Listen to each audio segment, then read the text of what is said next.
এখনকার দিনে আন্তর্জাতিক ক্রেতা খুঁজে বের করার ব্যাপারটা কিন্তু একদমই অন্যরকম। গ্লোবাল ট্রেড বা বিশ্ব বাণিজ্য এখন পুরোটাই অনলাইনে চলে এসেছে। তো আজকের এই আলোচনায় আমরা দেখব এই নতুন দুনিয়ায় আমাদের দেশের রপ্তানিকারকরা কিভাবে নিজেদের জন্য সঠিক ক্রেতা খুঁজে পেতে পারেন। চলুন তাহলে শুরু করা যাক। শুধু একবারেই সংখ্যাটার দিকে তাকান, $২৭ ট্রিলিয়ন।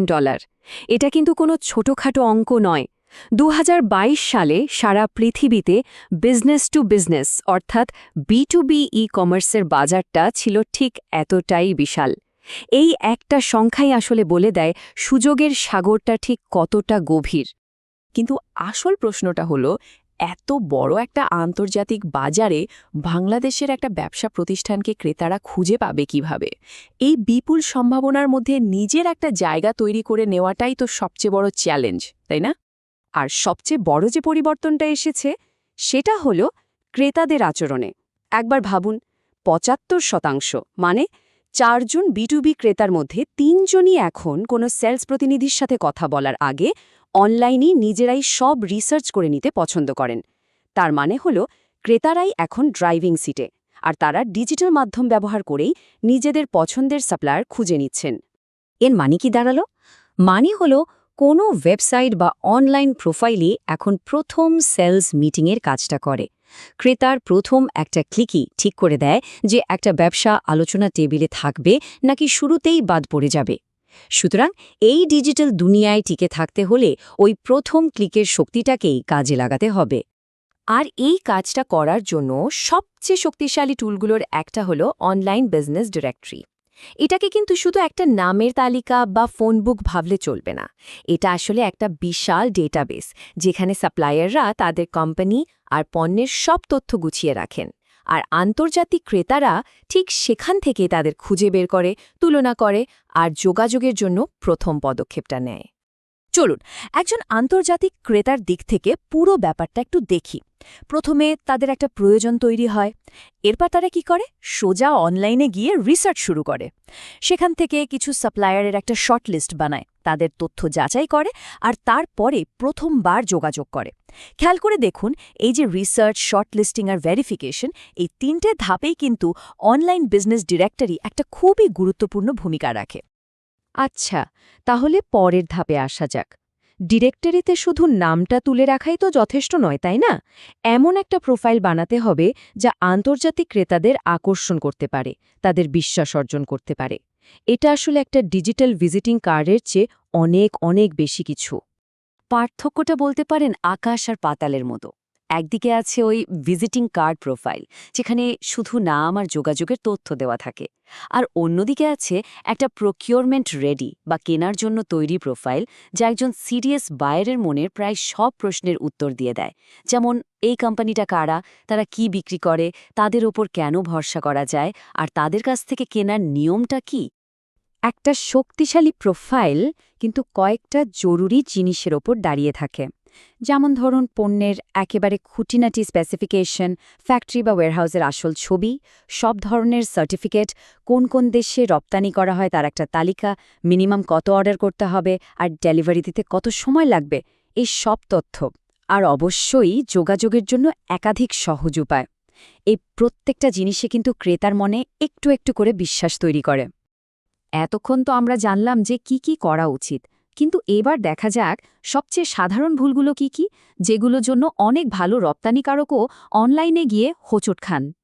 কারণ দেখুন, সফল হতে গেলে শুধু অনলাইনে থাকাই যথেষ্ট নয়, একটা স্মার্ট স্ট্র্যাটেজি বা কৌশল দরকার। একটা ভালো কৌশলই পারে একটা সাধারণ অনলাইন লিস্টিংকে সত্যিকারের ব্যবসায়িক সুযোগ বা লিডে পরিণত করতে। চলুন এবার সেই স্ট্র্যাটেজিটা নিয়েই কথা বলা যাক। এমন কিছু সাধারণ ভুল আছে যা ক্রেতার বিশ্বাসকে এক মুহূর্তে ভেঙে দিতে পারে।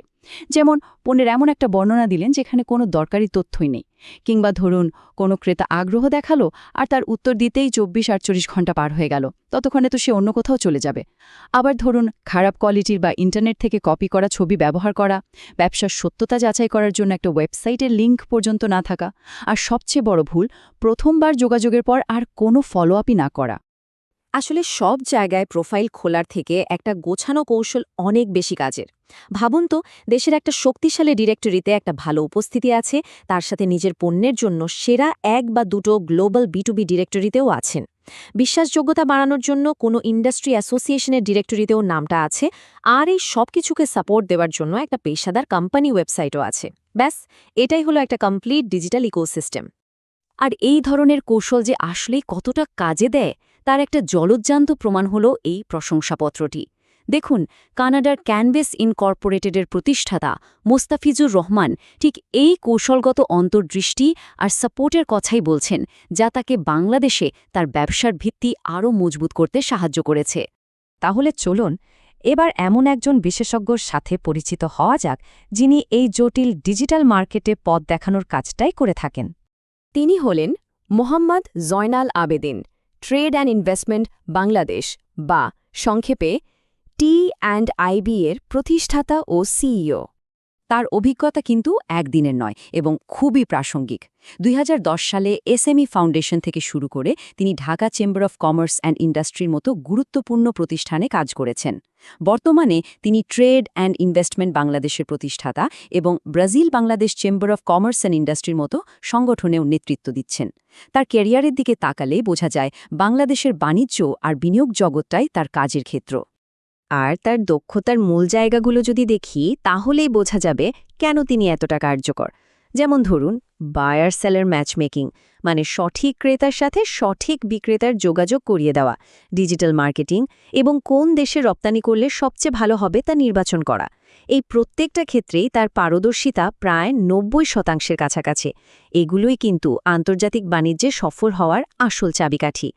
তো এই গভীর দক্ষতাকে কাজে লাগিয়ে তার প্রতিষ্ঠান T&IB রপ্তানিকারকদের বাস্তব সমস্যাগুলোর সমাধান দেয়। মনে আছে আমরা দুর্বল অসম্পূর্ণ প্রোফাইলের কথা বলছিলাম?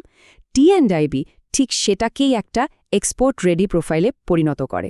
অনলাইনে খুঁজে পাওয়া যায় না, তার সমাধান হলো ডিরেক্টরি স্ট্র্যাটেজি আর এসইও। আর ক্রেতাদের সাথে যোগাযোগ রক্ষা করার যে জটিলতা, সেটার জন্য তাদের বিশেষ সাপোর্ট রয়েছে। মানে এক কথায় বলতে গেলে T&IB শুরু থেকে শেষ পর্যন্ত পুরো সাপোর্টটা দেয়। তাদের মূল লক্ষ্যই হল একটা সাধারণ অনলাইন লিস্টিংকে একজন যাচাইকৃত ক্রেতার অনুসন্ধানে পরিণত করা, আর তার মাধ্যমে ব্যবসার সত্যিকারের উন্নতি ঘটানো। শেষ করার আগে শুধু একটা প্রশ্ন রেখে যেতে চাই। প্রশ্নটা হল, কোনো ব্যবসা কি বিশ্বের মুখোমুখি হওয়ার জন্য সত্যিই প্রস্তুত? এই ডিজিটাল যুগে সঠিক প্রস্তুতি আর কৌশলই কিন্তু ঠিক করে দেবে কে টিকে থাকবে আর কে শুধু একটা নাম হয়েই হারিয়ে যাবে।